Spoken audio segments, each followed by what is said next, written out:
তোমরা যারা ত্রিপুরার ফরেস্ট গার্ডের জন্য অপেক্ষায় ছিলে, এখানে কিন্তু তোমাদের জন্য একটি গুড নিউজ বেরিয়ে গেছে। অনেক প্রতীক্ষার পর কিন্তু প্রায় 167টা ভ্যাকেন্সিতে ত্রিপুরার ফরেস্ট গার্ড নিয়োগ করা হচ্ছে। তো অবশ্যই তোমরা ভিডিওটি ভালোভাবে দেখবে, স্কিপ না করে। আর যদি বন্ধুরা তোমরা চ্যানেল নতুন হয়ে থাকো, অবশ্যই চ্যানেলটিকে সাবস্ক্রাইব করে দেবে প্রতিদিনই এরকমই নতুন নতুন জেনুইন চাকরি আপডেট বিভিন্ন এডুকেশন তথ্য পেতে। তার সাথে আজকে ভিডিওটি ইনফরমেটিভ লাগলে অবশ্যই ভিডিওটি লাইক করে দেবে। এখানে বলা হয়েছে government of Tripura forest department office of the principal chief Government sector of Forest Tripura. এখানে online application are invited from bona fide citizens of India, selected candidates for the requirement of 167 nos. এখানে প্রায় 167টা ভ্যাকেন্সিতে প্রায় forest guard কিন্তু নিয়োগ করা হচ্ছে। তোমরা যারা যারা এখানে আবেদন করবে, তোমাদের যেখানে যে বেতনটা দেওয়া হবে সেটা কিন্তু 5,700 থেকে 24,000 পর্যন্ত তোমাদের বেতনটা দেওয়া হবে। গ্রেড পে তোমাদের দেওয়া হবে প্রায় 2100 টাকা করে লেভেল 6 অনুযায়ী। অবশ্যই তোমরা যারা আবেদন করবে, তোমাদের আবারও বলে রাখি, তোমাদের কিন্তু এখানে 167টা ভ্যাকেন্সি তোমাদের আবেদনটি নেওয়া হবে। এখানে তোমাদের এসটিদের জন্য 66 ভ্যাকেন্সি, এসসিদের 21 এবং ইউআর এবং ওবিসি সম্পূর্ণ মিলিয়ে 80টি ভ্যাকেন্সি কিন্তু রাখা হয়েছে।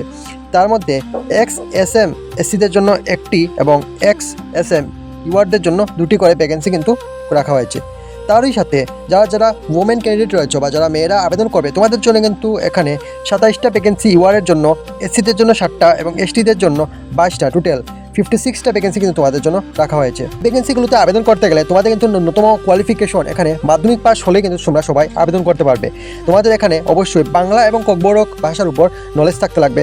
যদি তোমরা আবেদন করতে চাও, অবশ্যই তোমাদের 18 থেকে 40 বছরের ভিতরে বয়সসীমা হতে হবে।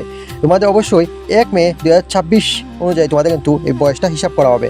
আর তাছাড়া তোমাদের কিন্তু রিল্যাক্সেশন দেওয়া হবে। যারা এসসি এসটি ক্যান্ডিডেট রয়েছে, তোমাদের এখানে 5 বছরের ছাড় কিন্তু দেওয়া হবে। আর তোমরা যারা আবেদন করবে, একটা জিনিস মাথায় রাখবে, অবশ্যই তোমাদের কিন্তু পিআরটিসি থাকতে হবে। পিআরটিসি থাকাটা কিন্তু ম্যান্ডেটরি। যদি তোমরা পার্মানেন্ট রেসিডেন্ট অফ ত্রিপুরার বাসিন্দা হয়ে থাকো, তাহলে কিন্তু তোমরা এখানে আবেদনটি করতে পারবে। আবেদনটি করার পর তোমাদের যে সিলেকশন প্রসেস সেটা কিন্তু হবে সম্পূর্ণ মেরিট বেসিস। এখানে তোমরা যারা আবেদন করবে, তোমরা কিন্তু এখানে একটি রাইটিং এক্সামিনেশন হবে, যেটা থেকে 85% মার্ক নেওয়া হবে। আর তোমাদের একটা ইন্টারভিউ হবে, যেটা থেকে 15% মার্ক নেওয়া হবে। তোমাদের যে মেল এবং ফিমেলদের যে হাইট এবং ওয়েট, সেটা কিন্তু এখানে দিয়ে দেওয়া হয়েছে। এখানে ফিজিক্যাল স্ট্যান্ডার্ড অনুযায়ী তোমরা যারা মেল ক্যান্ডিডেট রয়েছে এসসি এবং জেনারেল, তোমাদের 163 সেন্টিমিটার হাইট থাকতে হবে এবং তোমাদের যে চেস্ট বুকের নাপ 79 থাকতে হবে এবং তোমাদের সেটাকে এক্সপ্রেস করিয়ে সেটা 5 সেন্টিমিটার ফুলাতে হবে। তার সাথে এসটিদের জন্য 152 সেন্টিমিটার এবং চেস্ট থাকতে হবে 79 ফুলিয়ে সিম 5 সেন্টিমিটার।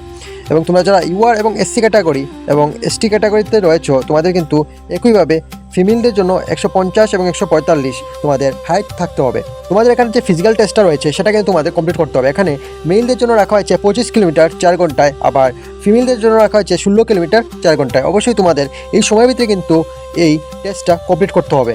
আর যারা মেডিকেলি ফিট, তারা কিন্তু এখানে আবেদনটি করবে।